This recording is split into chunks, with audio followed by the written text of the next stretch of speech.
जो आज़ादी से पहले जो हजारों साल तक शोषण हुआ, ये आज भी उनको उसी हालात में देखना चाहते हैं। महात्मा गांधी जी, उनके हत्यारों को, गॉडसे को मानने वाले लोग, ये वो लोग हैं जिन्होंने 3 रंग के तिरंगे झंडे को मानने से मना किया। ये वो लोग हैं जिन्होंने 3 रंग के तिरंगे झंडे को मानने से मना किया। इतने बड़े अपमान के बाद भी आज सरकार की चुप्पी है।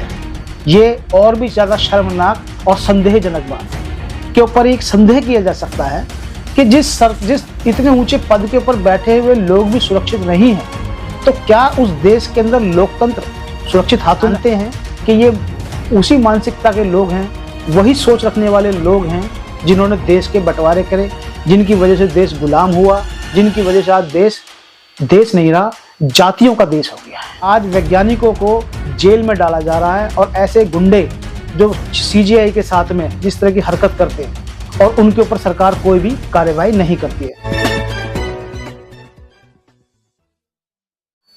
दोस्तों नमस्कार, मैं विकास, आप देख रहे हैं टीवी इंडिया और इस समय सचिन जी हमारे साथ मौजूद हैं। सचिन जी एक्टिव कार्यकर्ता हैं, भारतीय समाज निर्माण संघ के, लगातार बहुजन मुद्दों को लेकर वो अपनी आवाज लोगों तक पहुंचाते हैं। और अभी हाल ही में चीफ जस्टिस ऑफ इंडिया के साथ जो हुआ, या आईपीएस वाई पूरन सिंह जी के साथ हुआ, या फिर रायबरेली में हरिओम नाम के व्यक्ति की हत्या हो जाती है, मॉब लिंचिंग हो जाती है, तो सचिन जी सवाल मेरा यही है कि देश में लोकतंत्र है, 78 साल हमारी आजादी को हो गए हैं, इतनी सारी एजेंसियां हैं और देश मतलब देश का डंका बज रहा है पूरे विश्व में, फिर सीजीआई के ऊपर इस तरीके की हरकत होना और जो घटनाक्रम कड़ी से कड़ी आप देख रहे हैं लगातार जो हो रही है घटनाएं, तो कैसे देख रहे हैं आप इसको?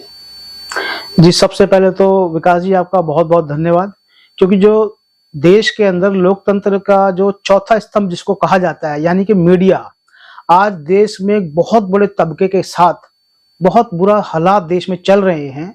आज जिस मीडिया को देश की जनता के साथ खड़ा होना चाहिए, आज वो मीडिया विपक्ष के साथ खड़ी है, यानी कि देश की जनता के विरुद्ध खड़ी है। तो मैं आप जैसे जितने भी सोशल मीडिया वाले जो काम कर रहे हैं, जो जमीन से जुड़े हुए व्यक्तियों की, लोगों की आवाज आगे तक पहुंचा रहे हैं, तो सबसे पहले तो मैं आप लोगों को धन्यवाद करूंगा। और ये जो घटना हुई है, ये बड़ी शर्मनाक घटना है, मतलब झकझोर के रख देने वाली घटना है, ये कोई छोटी घटना नहीं है। और मैं आपको बता दूं, ये घटना जो करी है, जो सीजीआई के साथ हुआ है, ये एक सोची समझी साजिश है। ये अकस्मात कोई एक्सीडेंट नहीं है, कोई दुर्घटना नहीं है। ये एक अलग मानसिकता के लोग हैं जिन्होंने ये जताया है कि इस देश में हम, यानी कि देश के मूल निवासी, यानी कि एससी, एसटी, ओबीसी और माइनॉरिटीज कितना भी पढ़ लिख जाए, किसी भी सम्मानित यानी कि संवैधानिक पद पर आ जाए, इनकी नजरों में वो कुछ भी नहीं है। जो आजादी से पहले जो हजारों साल तक शोषण हुआ, ये आज भी उनको उसी हालात में देखना चाहते हैं। ये इनकी मानसिकता है। ये वो लोग हैं जिन्होंने गांधी जी के हत्यारे को, जिन्होंने देश की स्वतंत्रता के लिए अपना जीवन लगाया, यानी कि महात्मा गांधी जी, उनके हत्यारे को, गॉडसे को मानने वाले लोग हैं।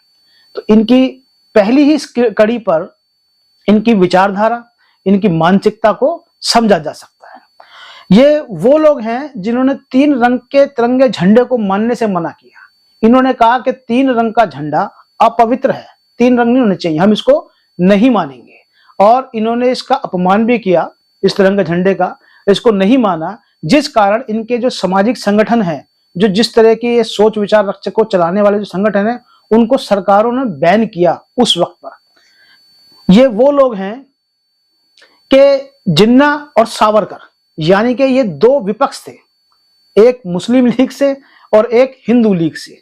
ठीक है, हिंदू महासभा के राष्ट्रीय अध्यक्ष रहे सावरकर जी, बिल्कुल उनसे अलग विचार रखते थे, लेकिन अंत में जब देश के बंटवारे की बात आई तो दोनों का लगा, दोनों का एक ही मत है, सोची समझी साजिश है, यानी कि अंग्रेजों की गुलामी उन्होंने करी।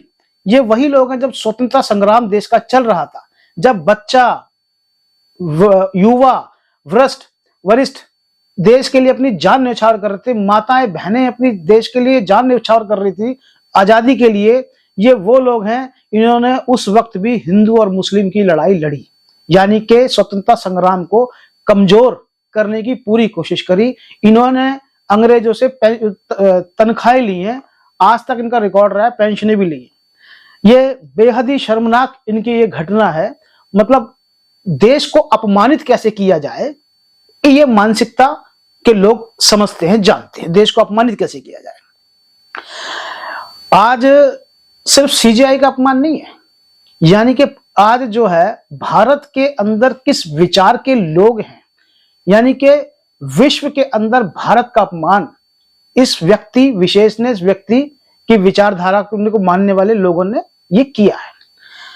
ये देश का अपमान है, देश के नागरिकों का अपमान है। इतने बड़े अपमान के बाद भी आज सरकार की चुप्पी है, ये और भी ज्यादा शर्मनाक और संदेहजनक बात है।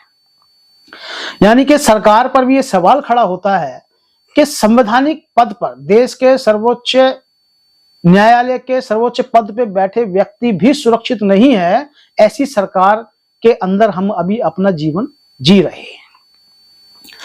तो ये सरकार के विपक्ष की बात है। मतलब सरकार के ऊपर एक संदेह किया जा सकता है कि जिस इतने ऊंचे पद के ऊपर बैठे हुए लोग भी सुरक्षित नहीं हैं, तो क्या उस देश के अंदर लोकतंत्र सुरक्षित हाथों में है आज?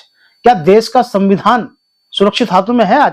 ये एक बड़ी बात है। ये वो मनुवादी लोग के व्यक्ति है कि जब माता सावित्रीबाई फूले 1848 में पहला महिलाओं के लिए, बच्चियों के लिए, बेटियों के लिए स्कूल खोलती है, उनको जब वो घर से पढ़ाने जाती है ना, तो जैसे सीजेआई साहब के साथ इन्होंने किया है, ऐसे ही माता सावित्रीबाई फूले के साथ इन्होंने किया।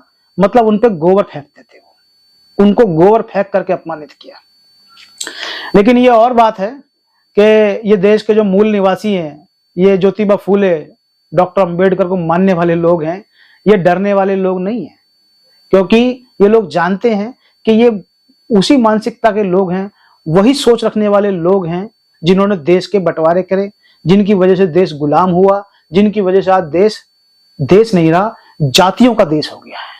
यानी कि जातियां ही जातियां, देश एकजुट नहीं है।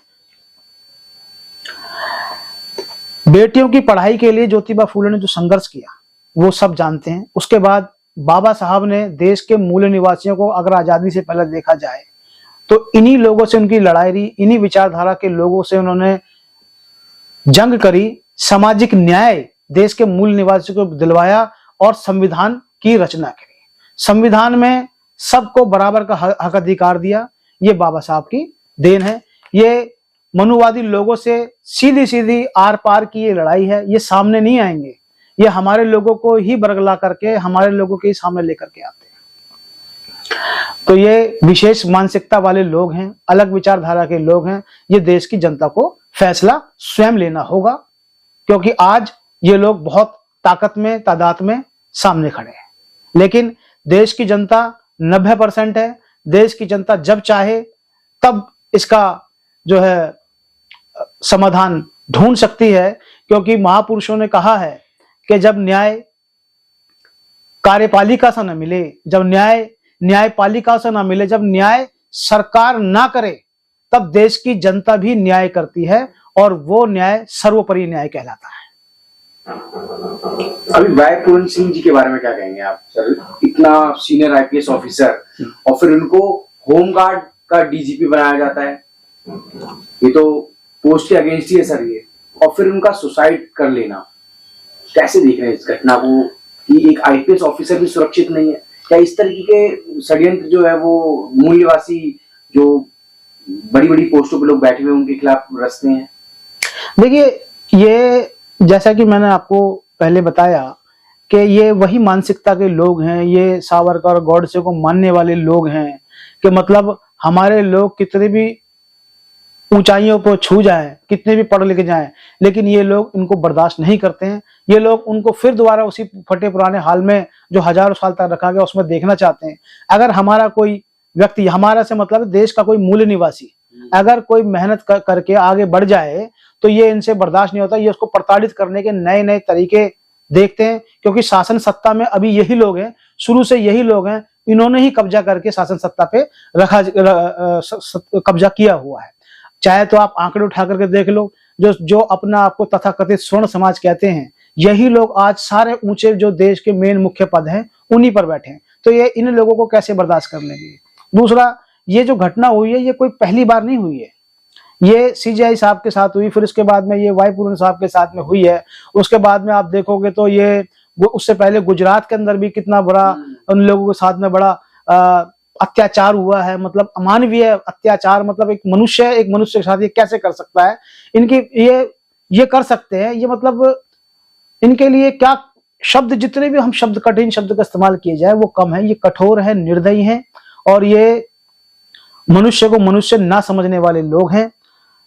गुजरात में होता है, उसके बाद में हाथरस की बेटी के साथ देखो, एक माता, एक पिता, एक परिवार के बगैर उसको रात में पेट्रोल मिट्टी तेल डाल करके आग लगा दी जाती है। उन्नाव का केस आप देखो, ये जो मौजूदा सरकार के विधायक रहे, उन्होंने एक बेटी के साथ में दुष्कर्म किया, उसके परिवार को पूरे को एक एक करके सबको खत्म कर दिया, जैसे कोई फिल्मी स्टाइल हो। और पूरा देश जानता है इस बात को कि वो लड़की को न्याय नहीं मिला, वो बगैर न्याय पाए ही मर गई, इस दुनिया से चली गई। इटावा का केस आप देख लो, इटावा के अंदर क्या हुआ। ये सारी कड़ियां एक दूसरे जुड़ती चले जा रही है। ये एक मानसिकता के लोग हैं, इन मानसिकता का जो उपचार देश की जनता के हाथों में है। उसके बाद आप रायबरेली का वीडियो देख लो, जो आप हमें बताया था, देश का मूल निवासी जो इनकी नजरों में शायद कुछ भी नहीं है, मनुष्य भी नहीं है, उसको मार रहे हैं। उस वीडियो में बता रहे हैं कि हम बाबा वाले लोग हैं। अरे बाबा कौन है भाई, कहाँ का बाबा है, किसकी सरकार है, ये बात दुनिया जानती है और जग जाहिर है। साथियों, ये बड़े दुख की बात है कि आज वैज्ञानिकों को जेल में डाला जा रहा है और ऐसे गुंडे जो सीजीआई के साथ में जिस तरह की हरकत करते हैं और उनके ऊपर सरकार कोई भी कार्यवाही नहीं करती है। सोनम वांगचुक देश के प्रख्यात व्यक्ति हैं, मैक्स जैसे अवार्ड से सम्मानित है, यानी कि जिनको विदेशों में भी सम्मानित किया जाता है, उन्हें अपने ही देशों में अपमानित और गद्दार कहा जाता है। ये बड़े दुख की बात है। देश के मूल निवासियों, आप 90% हो, 88 से 90% आपकी जनसंख्या है। आपको अपने महापुरुषों की विचारधारा को समझना होगा, एकजुट एक साथ होना होगा, एक मूल निवासी की पहचान बनानी होगी। अगर हम सब ये सब करने में कामयाब होते हैं तो इस देश के अंदर विकास उत्थान भी होगा, यानी कि सुख संपन्नता जो आनी चाहिए। यानी कि लोकतंत्र का मतलब ही है कि लोकतंत्र का मतलब है सामाजिक समानता, आर्थिक समानता।